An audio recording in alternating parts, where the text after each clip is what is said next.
Hi, ate! Pa-Gcash cash out po ako, 100. Sige, pasa mo na lang. Nandiyan ang number sa labas. Ito po ba, ate? Oo, yan. Pasa mo lang dyan.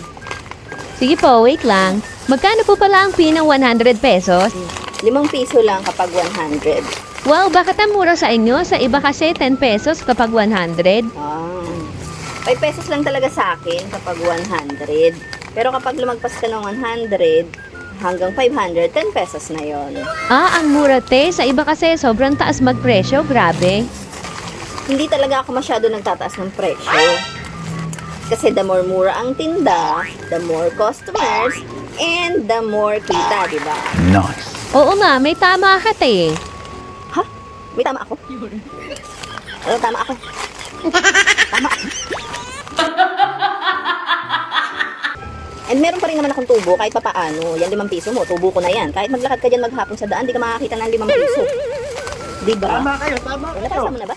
O, te, napasa ko na. Ah, ito na, dumating na. Oh, 100 pesos. Ayan, so bigay ka na lang sa akin ng 5, tapos bibigyan kita ng 100 pesos. Okay? So ito na yung 100 cash out mo. Salamat.